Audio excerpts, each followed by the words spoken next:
Guys, back at you with another video for the same 2005 Camry. We're going to be doing an oil change on it. I just took it to the store, came back, about 15-minute drive, so it's nice and warm. Took the oil cap off and the dipstick out just to let it vent quicker. It's usually what I do with oil changes. So yeah, let's get started. What you're going to need is it's a 14mm socket or wrench, whatever you got.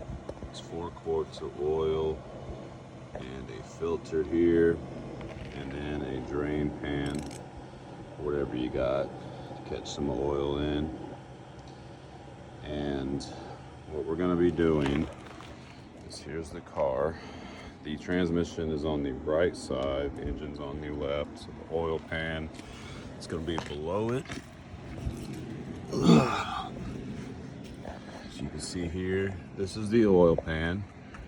Got it on a block over there with a piece of wood.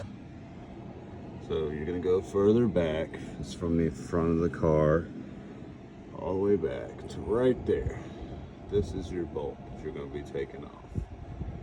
So I'm going to put my oil pan on underneath it. Oil catch underneath the oil pan. I'm going to take the bolt off. I'll get back to you. Alright guys, I'm back. I finally got that bolt off. As you can see here, it is draining into my oil pan catcher thing here. I think it was like 15 or 20 bucks or something. And it holds a lot, like 4 or 5 fill-ups. So yeah, whenever it's done draining, I will get back to you and show you what I'm going to do with the filter. What's up guys? So we are pretty much drained. Everything is out of the engine. So we're just going to move up towards the front of the car. Right here in this little indentation is the oil filter. Now, I would recommend that you get a tool like this. This was like 8 bucks. It was a oil filter wrench I got at Walmart. Pretty much just designed to take it off. If you have any pliers that are that large, you can use those, but it is pretty big around. I think like 2 or 3 inches or something. So yeah, what I'm gonna do is I'm gonna take this off and get it loose, and then I'll just show you as I take it off what to do with it. What is up guys? So I'm back. I had to wiggle this wrench in here to get it loose. I had it up at this angle, kind of sideways. I fitted in socket type wrench for an oil filter. Would have been better, but that's all I had. So I figured it out. It didn't take too long, honestly. Move this dude back because it's gonna come out there too. Now that I got it loose and it's hand loose. Yeah, definitely wear some clothes that you don't want to get dirty, because there's some potent stuff here. So now you got your old oil filter. Taking it off, I'm gonna let it drain into the pan, and then I'll show you what I do afterwards once that's completely drained, and I'll get back to you. Alright guys, so here's the filters. Obviously this is the old one, this is the new one.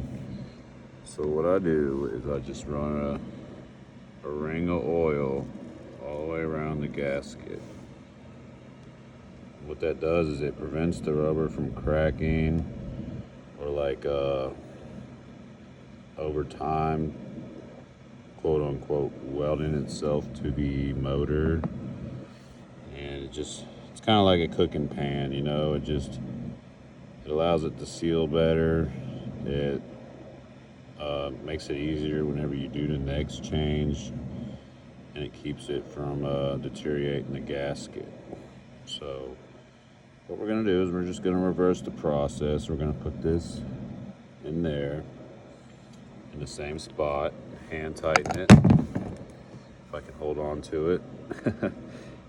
and we'll go from there. What's up, guys? So one thing I did fail to mention is you want to make sure that when you put the new filter on, that your old filter is still has its O-ring with it and it's not stuck to the engine, because you don't want to double gasket it, and then that would cause leaks. So you want to make sure that that filter is off before you that filter O-ring is off before you put the new one on, after you oiled the new oil filter ring there. And what I do is I tighten it as tight as I can get it by hand, and then I'll do like a 1/4 inch turn on that with the wrench, which is what I'm gonna do. I just don't have enough hands to do the phone. But there's a new filter that's in place, and I'm gonna go ahead and put this plug back in and fill it back up with oil as well after I tighten it with the wrench about a 1/4 turn. You do not want to over tighten the oil filter for sure.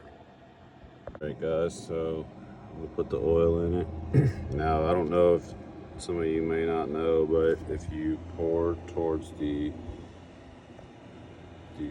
this side like this, it's actually easier to pour the oil without a funnel. So may miss every once in a while, but it's all good.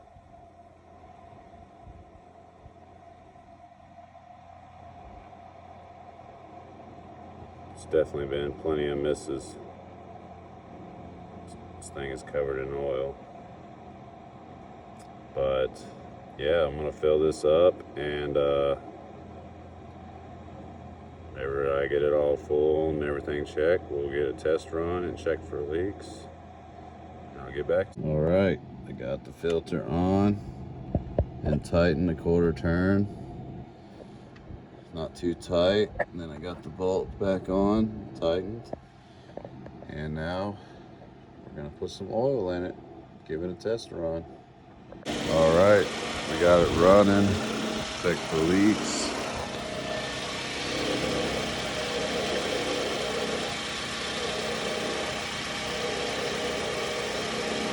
I don't see any, so it looks like we're good.